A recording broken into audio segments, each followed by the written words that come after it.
This is Inside Town Hall, a behind-the-scenes look at city government and the issues affecting you and your family.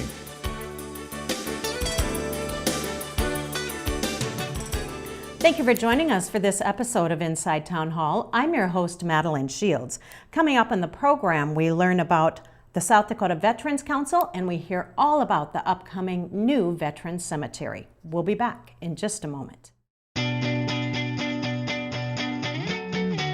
Hi, this is Dr. Barrett with Falls Community Health, and want to take just a few moments with the upcoming flu season to talk more about influenza. So the big things that we see in clinic with influenza are typically going to be fevers, chills, sore throat, cough, chest congestion, body aches, headaches. Our patients that are at the highest risk of complications with influenza are going to be your elderly patients over 65, children less than 5, patients that are pregnant or expecting, as well as anyone with immune deficiencies. So the best way to protect yourself from influenza is to get vaccinated. We recommend that in anyone over 6 months of age. Now, to get your vaccination lined up, I would contact your local pharmacy, provider, or the folks at Falls Community Health, and they can get that lined up today.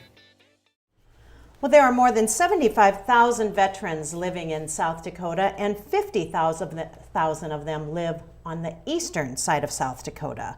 City Councilor Rick Kiley is here, joining me along with his guests, Terry Paulson of the Paralyzed Veterans of North American Chapter, and Ken Tunison, Commander of the Military Order of the Purple Heart. Thanks for joining us. But all of you folks are affiliated with the South Dakota Veterans Council. Let's talk a little bit about that and why you're here today. Sure. Well, thank you very much, Madeline, and thank you to my guests for joining us here. And it actually started for me personally, and I've often stated it's been a 2.5-year process for me, but I was thinking about that just this morning. It's been a much, much longer process for these gentlemen on my left. But Ken and Terry approached Councilor Rolfing and myself about 2.5 years ago, asking if we could help them with the identifying a site for the establishment of a state veterans cemetery, because we are just one of 5 states in the nation that does not have a state-sponsored veterans cemetery.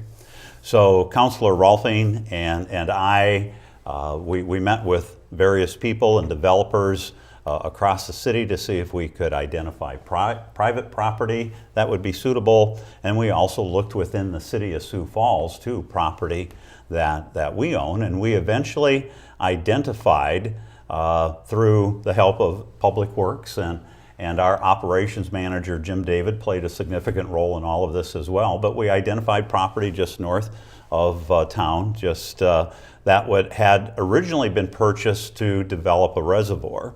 But after we entered into the Lewis and Clark water agreement, the reservoir idea was not necessary, and we found it to be just perfectly suited for a state veteran cemetery.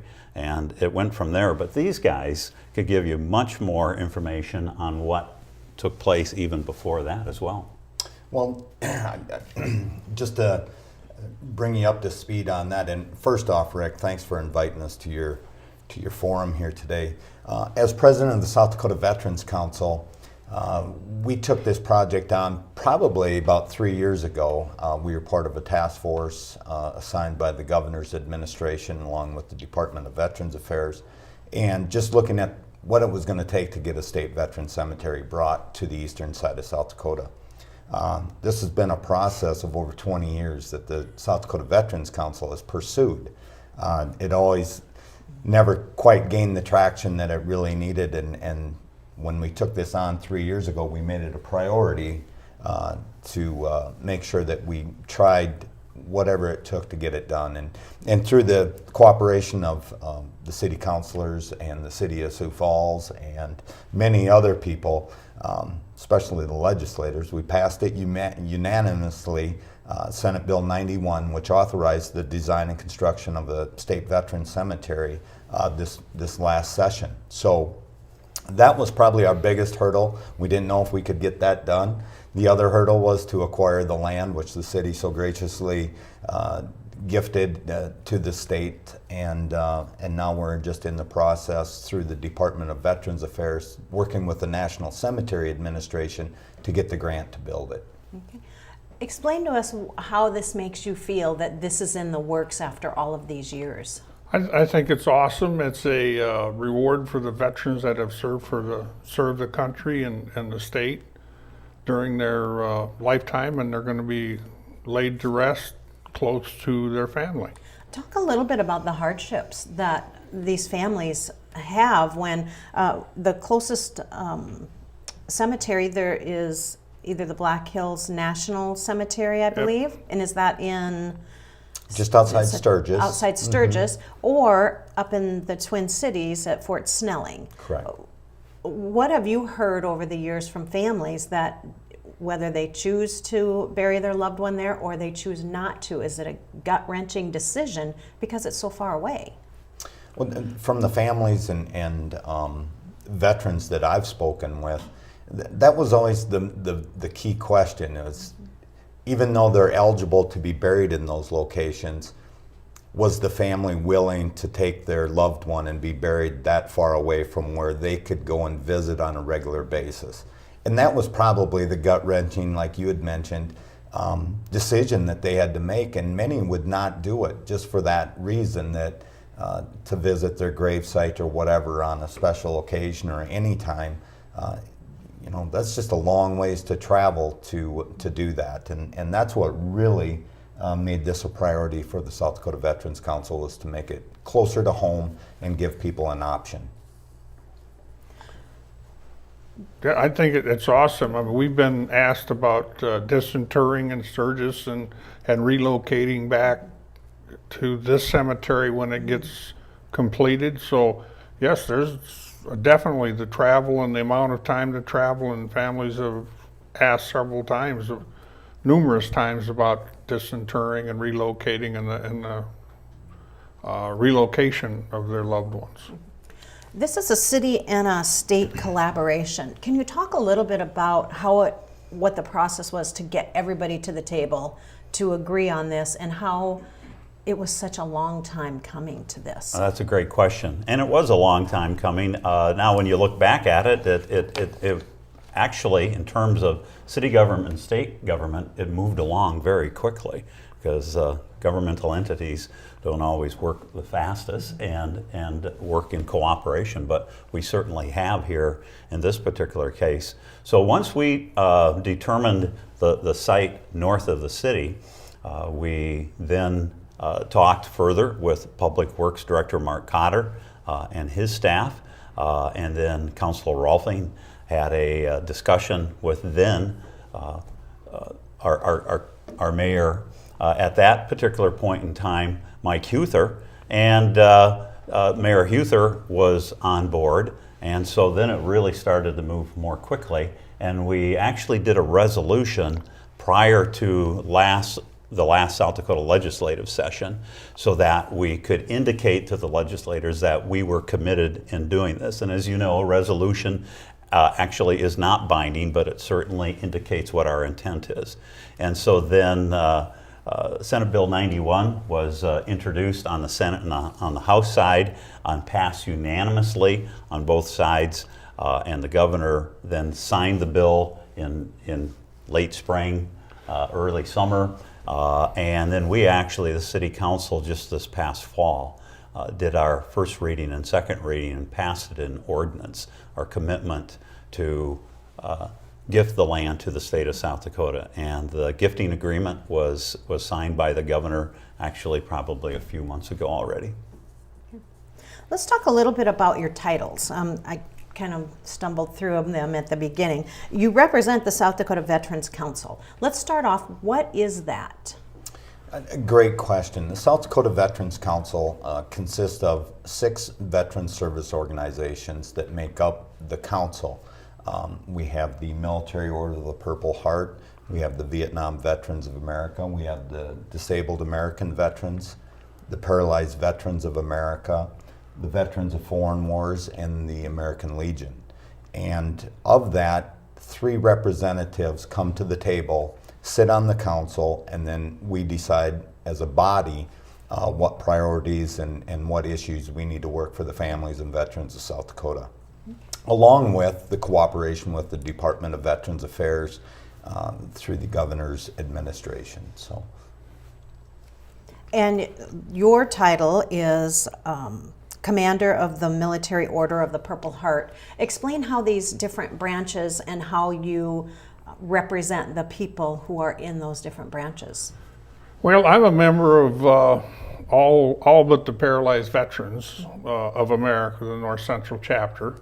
The VFW, or the Veteran of Foreign Wars, American Legion, the Disabled American Veterans, the Vietnam Veterans of America, and the Military Order of the Purple Heart.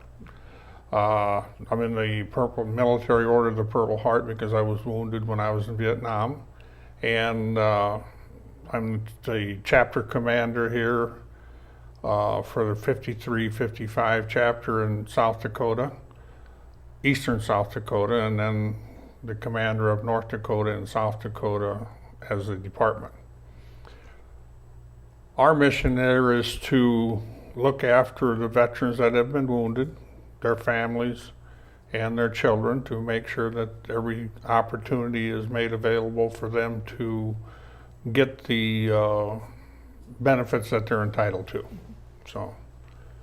So for those of us who are civilians, what's your advice to us to how do we help our veterans? We hear about veterans all the time, everything from homeless veterans to having to wait in line to get medical care, and what can we do as citizens to help our veterans?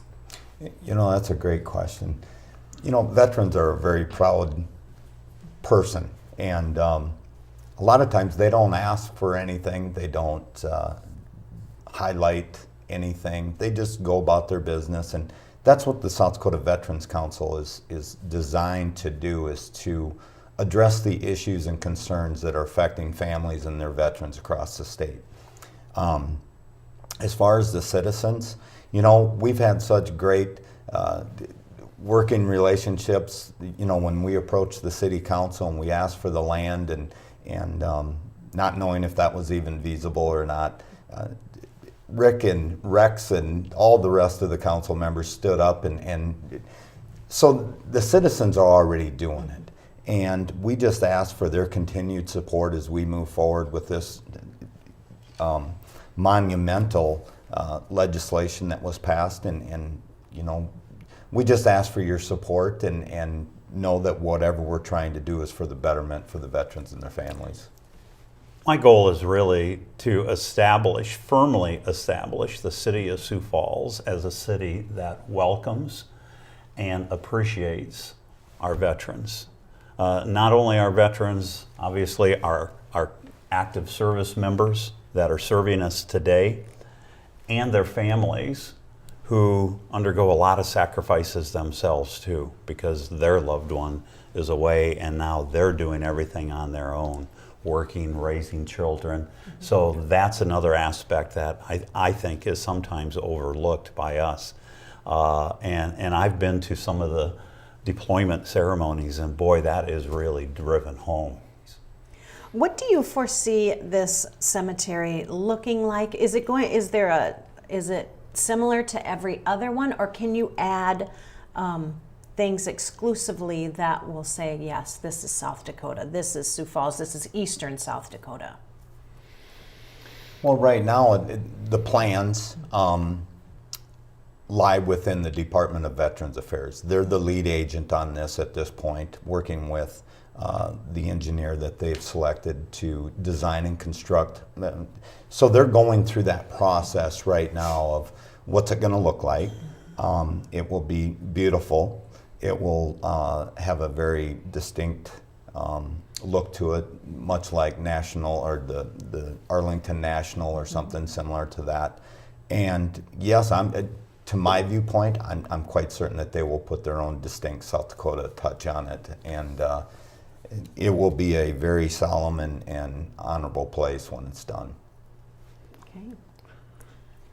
Do you have anything to add? Well, I think most members of the public have viewed pictures and video of our national cemetery in Arlington. Yeah. And it's going to very closely mirror that, maybe on a smaller scale.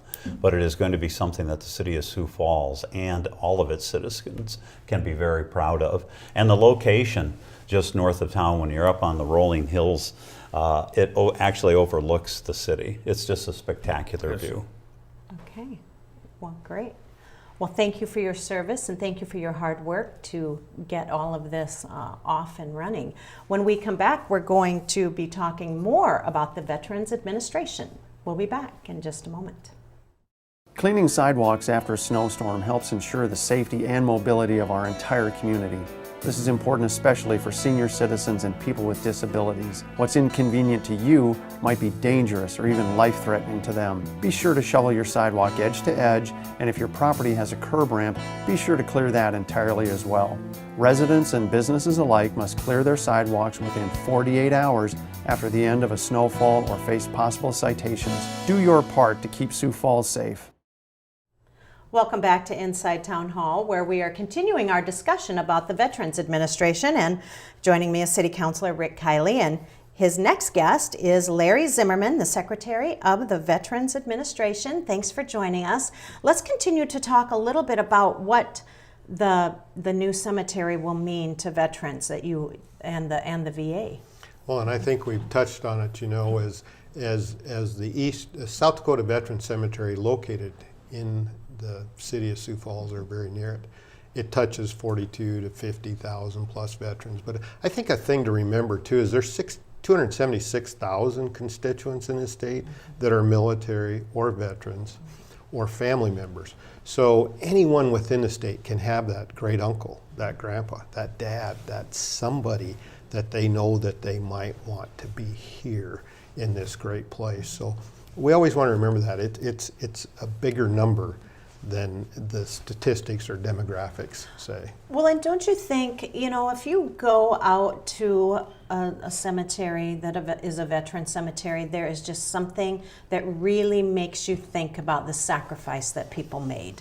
It's in it, and not to discount regular cemeteries, but there is something different about a veteran cemetery. That's so true, you know, and the prerequisites to get in there, I say the bottom line is they raised their right hand and have fought for our freedoms. But you will see in a veterans cemetery folks driving through, passing through, stopping, because they know what those people have done to get into this place. And there'll be holidays, that there'll be ceremonies, if you will, celebration of and remembrance of Memorial Day and Veterans Day. But the real bottom line is people will drive through, and as Rick Kiley said earlier, the scene up there, you know, it will grow. The first headstone is very important, and we'll start that. But as we get the rolling hills filled with those, that's what's going to be exciting about that. And we're looking at 270, maybe more, that will be interred there every year. You know, and get into statistics, that's 1.5 a day, a business day that we're open. That's a lot of business, and it won't take long to look beautiful. And Secretary Zimmerman addressed a number of veterans in the state, over 72,000, and over 52,000 of them just East River. So they have been underserved for a long period of time. But I'd just like to hit on the number of veterans in the state of South Dakota based on a per capita basis. It's extremely high compared to other states. And we owe it to our veterans for their service. And we do have individuals in this state of South Dakota that are very patriotic, and it's reflected in our veterans and our active service members. You know, going to the council to work with the council on the gifting, one of the lawyers is in the Air Guard. Mr. Kiley has father that was in the service. One of the young ladies on the council was very moving, but when she voted for to give the gifting of the land, she said, I have a horse in the race. Her daughter in the South Dakota Air Guard, presently deployed, and had called and conversed from overseas about, Mom, thanks for supporting that. Because you never know. And God forbid that that mother has to use that facility. But thank God the daughter's over there fighting for our freedoms so we can have that kind of facility. So. And that is Counselor Janet Brecky. It's her daughter who is currently serving. Okay, wow. And we had the same discussion as well. Let's talk a little bit about the application process to get into there.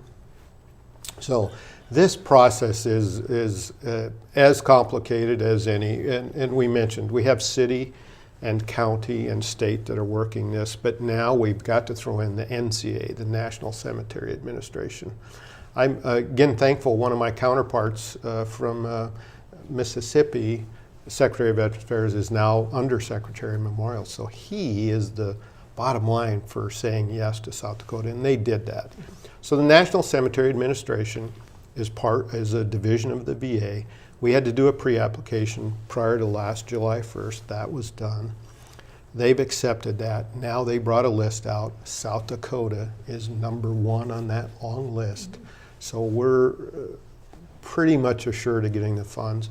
But now, after the land is officially deeded, and we've got a little bit of time for that, we've got our engineering, Stockwell Engineering is the A&E for this project, and we will submit a final application to the National Cemetery Administration for the final approval of the up to 5.9 million, maybe a little more, for the federal government to give to South Dakota to build that cemetery.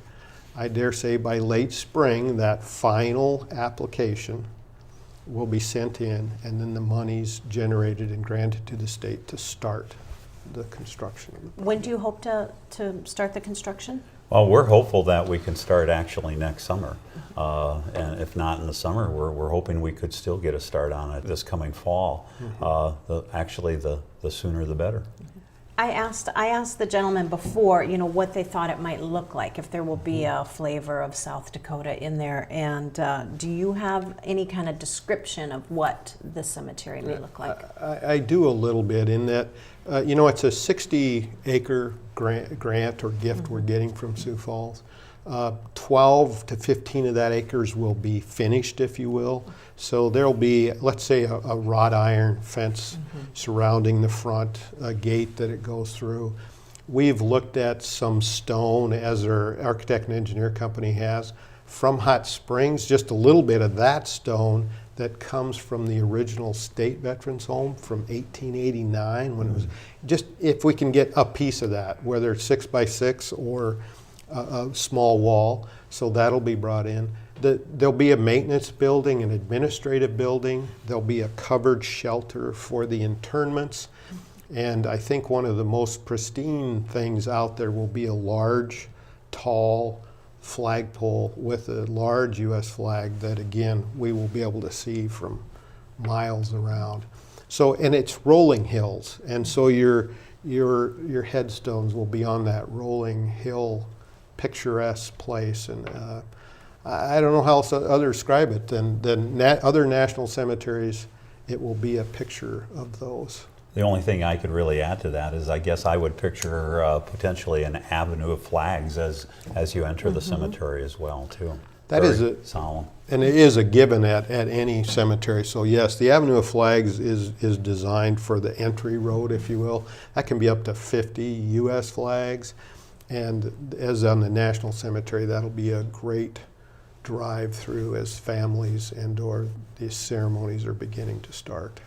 And now, can you tell us a little bit about an endowment that has been put into place for the cemetery? Oh, I'm glad you asked that, because the Veterans Council, as per the SB 91, Senate Bill 91, to start the cemetery, also had a part in there for the Veterans Cemetery to have an endowment fund to raise up to $3 million. That endowment fund will be a perpetual fund that will help offset operational costs for the state, our veterans, and their families. So today you can go on sdvetaffairs.gov, and we have a little tab on the top of that. It's part of the South Dakota Community Foundation's organization. Money will be put in there, and then after we hit $3 million, portions of that. And in today's dollars and interest rates, 4.5% to 5% of the $3 million will be able to be used yearly. It will still make money. The $3 million will never be touched. And hopefully we get more for that. And the Veterans Council and many individuals and many organizations have stepped up, and there is 468,000 plus already pledged.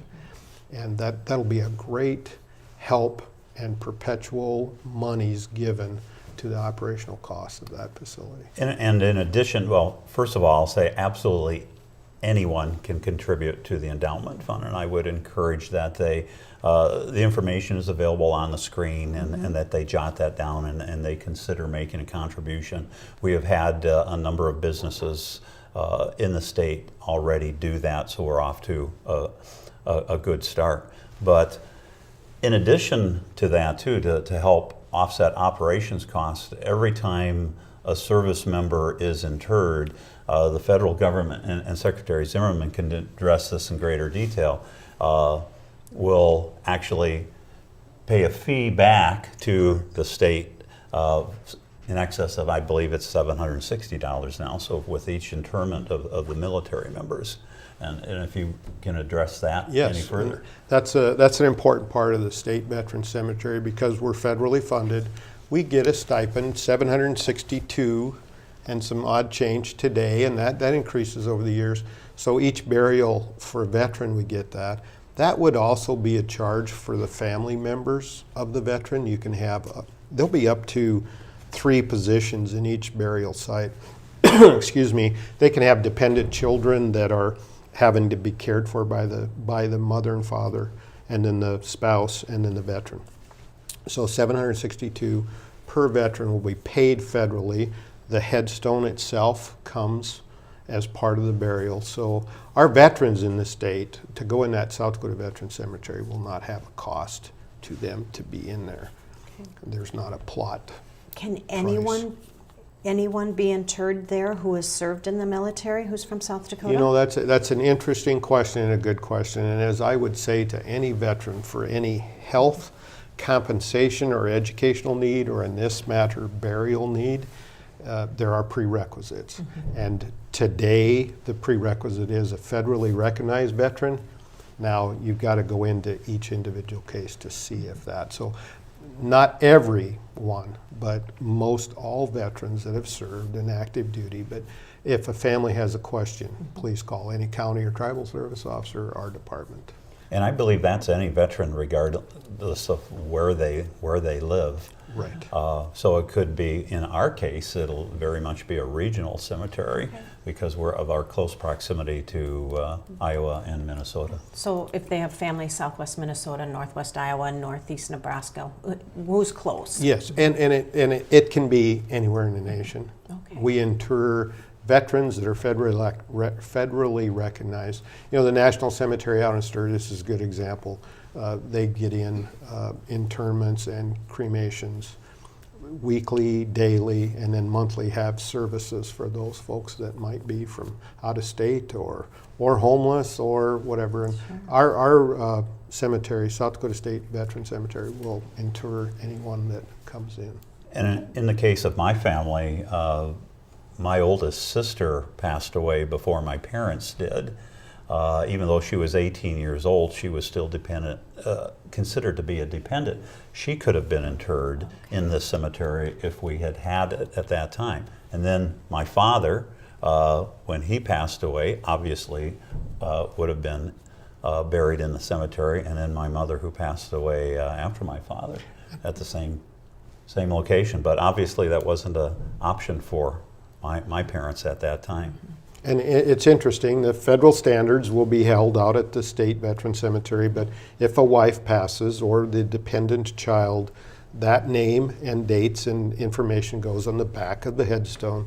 The front of the headstone will have the veterans portion on there, and the wife can pass previous or first and or the spouse. So well, and we look forward to hearing more about this and watching this be built and grow. And that's our time for Inside Town Hall. If you would like to donate, we ask you to donate to the South Dakota Community Foundation.